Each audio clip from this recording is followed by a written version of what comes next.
Hey you guys, welcome back to my YouTube channel and thank you so much for being here. Today I'm going to talk all about base coat and finishing varnishes. So when I do my videos, I personally find painting a black base coat just to be the most daunting part of the process. It's not super exciting to me. I don't find it very fun. So I typically leave that step out of my videos, and I'm getting a lot of questions about base coat, and I realized that especially for people who are just starting, it's an important piece to know. And there are a lot of different types of paint that you can use. Before we get started, I just want to point out all this lovely art.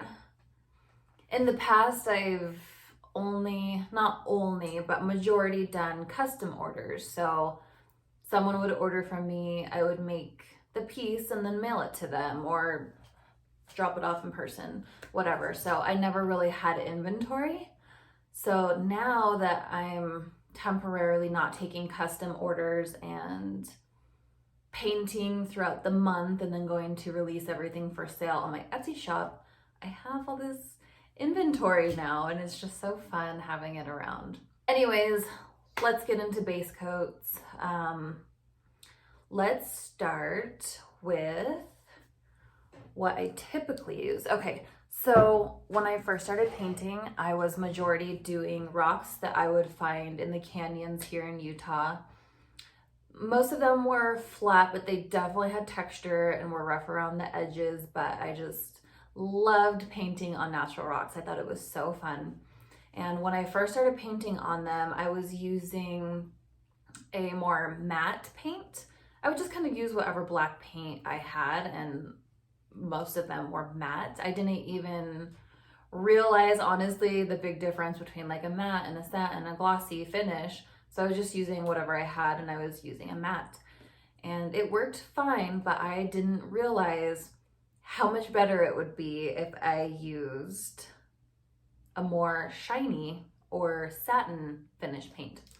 So I ended up grabbing this one at Michael's. It's the Art Minds Outdoor Black Paint. And this one it has a very smooth and shiny surface, which if you're a dot painter, you know, makes a huge difference when painting. It just goes on so smooth. And I feel like after I discovered this, my paintings on the natural rocks just improved so much because the base coat made that big of a difference. So absolutely love this stuff, especially if you're painting on natural rocks. Super awesome. I do use this sometimes on larger surfaces too.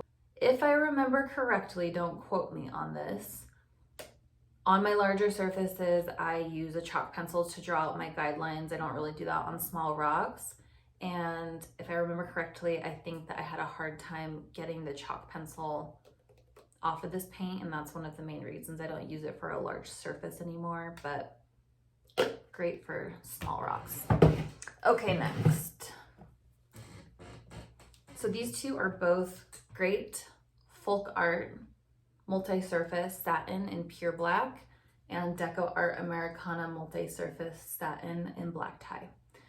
So if you know me or follow me on social media or seen any of my videos, I am obsessed with Deco Art Americana. If you can see on this wall behind me, those are pretty much all Deco Art. Love it for dot painting. I feel like it's so perfect straight out of the bottle. But when it comes to black base coat, these two are different, and I honestly prefer the folk art, and I will tell you why. Like I mentioned before, on the large wood surfaces, when I'm doing a mirror or these guys back here, I like to draw out my guidelines, and I use typically a chalk pencil or watercolor pencil. And at the end, you have to wipe it off, usually with a wet cloth or wet wipe, whatever you prefer. I noticed that I had a lot harder time getting the chalk pencil off when I used this, and also the chalk pencil didn't show up as well when I was making them. So chalk pencil didn't show up as well, and then also at the end didn't come off as easy. If you use a chalk pencil or watercolor pencil or something to make guidelines, base coat does matter. I've had people reach out to me and say that they cannot get the chalk pencil off. The only reason I can think of that I've actually experienced myself is the base coat. I don't know why, but each one's different. Each one has a different texture. Some of them are like the shinier ones are a little bit stickier, I've noticed. And so the chalk pencil really sticks to it. And if you're pushing down hard on that pencil, it will be harder to get off at the end. So for that reason, I typically go with this one. I have this, I will use it for maybe some small rocks or something, but as far as the large wood surfaces, this is my go-to. And I will leave a link for everything mentioned in this video in the description below, but I love this one. And also, I love the tub. I think this comes in like a squeeze bottle, kind of like this, but I prefer the tub because I will show you. It depends on the surface that you're working on, but we'll take this one for example. It's thicker, so this part's thicker, so I actually have to get a brush. So I paint the whole surface and then have to take a brush here. And I like to be able to just dip it in the bottle and paint. I mean, if you have a squeeze bottle, it's not a huge deal. You can squeeze a little bit out onto a palette or whatever and dip your brush and do it that way. But I'm all about convenience. What's easiest, less cleanup. That bottle, this bottle works best for me. Okay, I've been painting on 22-inch wood boards for a while now that I got from Hobby Lobby. I did a whole video on different types of wood that I've been using, and the ones from Hobby Lobby are great. They are part of their spring collection, so I knew that they would probably be going out of stock soon, so I actually stocked up on them. I got some in person, which was great because you can actually feel the surface and make sure that they're nice and smooth. But I also ordered a bunch online that were delivered to me, and unfortunately there was a good amount that ended up having rough patches on them, and the wood is plywood, so it's not, I don't know much about wood, to be honest. I just know that this type specifically can't be sanded down to be smooth. It actually makes it worse. So I was here stuck with probably 6 or 7 22-inch wood boards that were so rough that I didn't think that I would be able to dot paint on them. So I was super bummed out. I felt like it was a waste of money. So I started looking online to see if there was any type of primer or anything I could do to salvage them so that I didn't just waste all that money. And this is what I found. Liquitex black gesso. And I am new to art. I've only been doing it a couple years, never really taken any art classes or anything. Apparently this is very common in the art world. I just didn't know much about it. I've heard people talk about it in some of the online dot painting Facebook groups.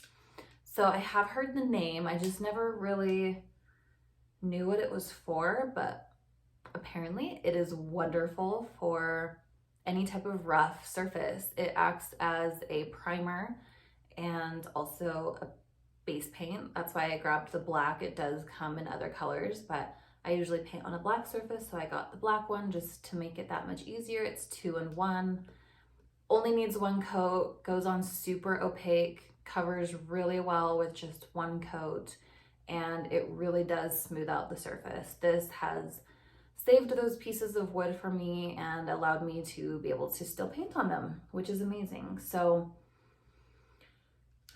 you can look up gesso online. I'll just read what it says here. It says primes surfaces, adds tooth, Just a really great primer slash base coat. So if you have a rough surface, this stuff works amazing. Only downside is the price. This is an 8-ounce bottle, and this costs about $12 to $13. I can't remember. I will go through this so quickly if I used it on everything, and to me that's pretty pricey. I mean, it's a small bottle. I don't think I'm being dramatic. I think that's pricey considering how much black base paint I use, and we'll go through it quick. So I don't use this on everything. I only use it on the surfaces that I feel like need to be smoothed out. If it's already a smooth surface, I'll just go with the Folk Art multi-surface paint. Works great.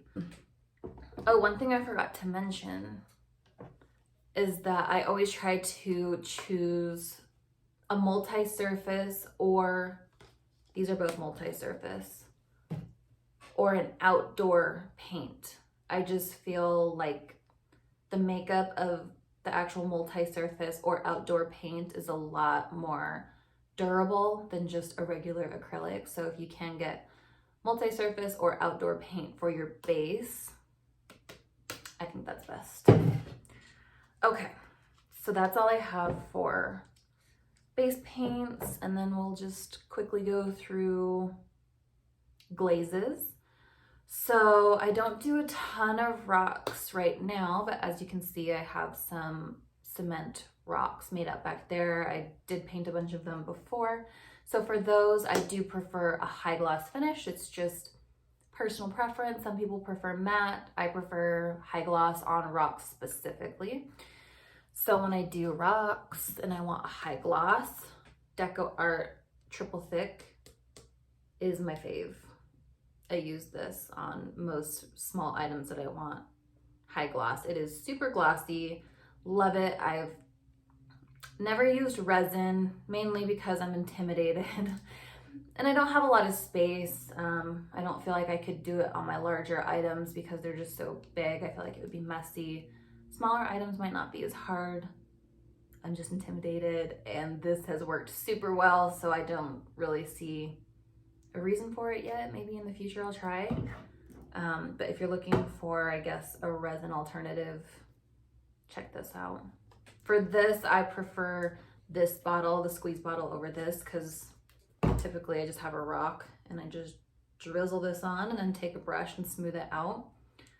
Something I will say about this, if you do try it, I put on one layer, let it dry fully, and then do another. This can leave a cloudy, whitish finish on it. I guess not finish, but it turns very cloudy. And when I first used it, I freaked out because I thought my art piece was ruined. But once it dried, it completely went away. So something to keep in mind if that happens. It's not ruined, you just need to wait for it to dry. Okay, that's Deco Art Americana Triple Thick Glaze. Love that on smaller items. I tried it on a 12-inch board one time, and I do not like the triple thick glaze on larger items.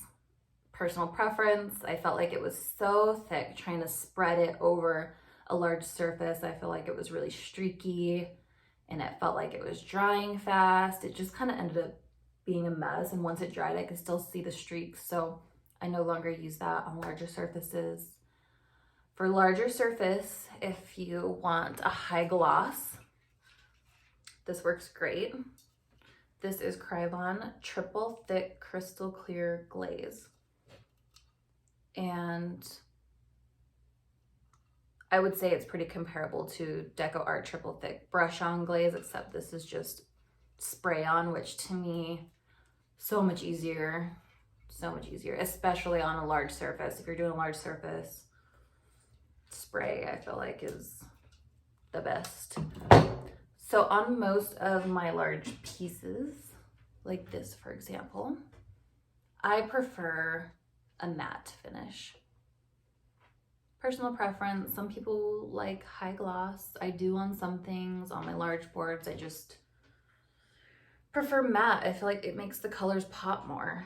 So on those, I have these two. My products are like typically always changing. These are just what I have now.